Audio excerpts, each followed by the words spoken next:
The prisoner who invented Lamborghini. You are a tractor driver, a farmer. You shouldn't complain about my cars. They're the best in the world. Enzo to Ferruccio. It's amazing how a small insult could inspire you to make one of the best supercars in the world. Let's rewind and start.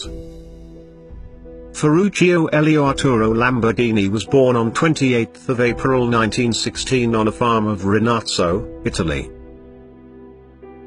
His parents were farmers, but unlike his parents he didn't want to be a farmer as he was more drawn towards farming machinery. Ferruccio soon decided he wanted to do something with mechanics. He started working on his father's tractor out of interest and later attended the Fratelli Taddea Technical Institute in Bologna later on. After completing his graduation, Ferruccio never looked back and started training with a master blacksmith who shared all of his ironworks and welding secrets. During the Second World War he was enrolled into the Italian Air Force, working for the transport sections. Lamborghini was taken prisoner when the island fell to the British at the end of the war in 1945, and was not able to return home until the next year. He was put to work in their motoring department. This way Ferruccio got first-hand experience keeping cars on the road, even with limited part supplies. When Ferruccio returned home, his life wasn't exactly how he imagined, and his wife Clelia passed away while giving birth to his first and only child named Tonino. After World War II, Lamborghini opened a garage in Pieve di Cento. First, he modified an old Fiat Topolino he had purchased some time back.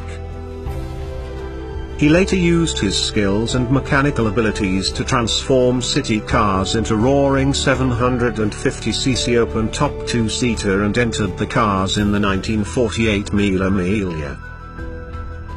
He also fixed pre-war vehicles, lorries and tractors.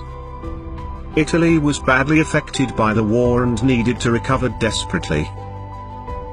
One day, Ferruccio's father called him, requested him that he needed a new tractor. It was through its agricultural production that would help Italy recover faster. In order for faster agricultural production, it needed better equipment. He once had a problem with his Ferrari and took it for repairing and discovered that the clutch fitted to this Ferrari wasn't any different from the ones Lamborghini mounted in their tractors. So he drove the Ferrari to the Cento factory and had a Borg and Beck clutch installed straight from the parts list of one of the tractor models. He decided to personally complain about it to Enzo Ferrari. To which Enzo brushed him off and said the problem was with him and not his car. Enzo said, "You are a tractor driver, a farmer. You shouldn't complain about my cars. They are the best in the world." Driven by the insult, Ferruccio decided to make his very own supercar. He formed a new company under his name and hired 3 of Ferrari's ex-employees and bought a large land to build a factory. In about 9 months, Ferruccio completed his first sports car that featured his astrological sign as the emblem. The car was known as the Lamborghini 350 GT. It was considered as a technical masterpiece and included a V12 engine, 5-speed transmission, 4-wheel disc brake and 4-wheel independent suspension. This car was unveiled at the Turin Motor Show and was praised by the customers as well as critics. Over the next few years, Ferruccio's business flourished, and when it came to designing new models, Ferruccio gave his engineers freedom to experiment. His team built the 400 GT and the Miura P400. The Miura was developed as a street car and was the first in history to be made with a rear mid-engine layout. It was known as the world's first supercar, and its engine layout became the standard for all high-performance cars. Lamborghini Trattori continued his successful business and made more celebrated models like the Espada, the Islero, the Jarama, the Araco and the famous Countach. The success of the 60s was followed by the crisis of the 70s, triggered by a slack economic situation, strikes and intensified regulations in the United States market. A big tractor transaction that had been agreed with the Bolivian government failed at the last moment in 1972.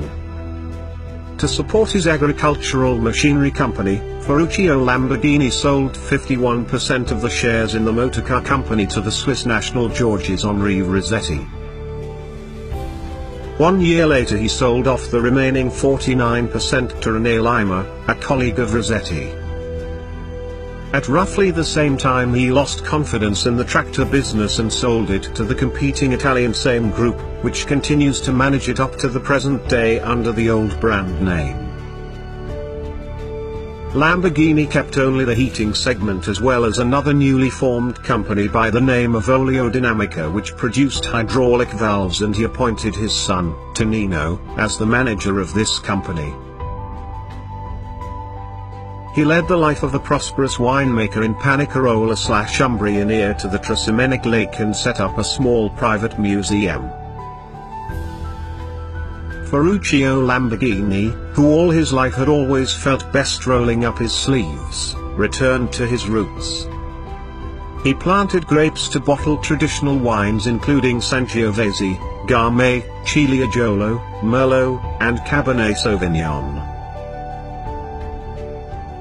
His red wine came onto the market with the name Colli di Trasimeno. It quickly acquired the colloquial name Sangue di Mura, Mura blood. Lamborghini's wines have received many awards. They are well established in the international high-end segment due to their exceptional quality.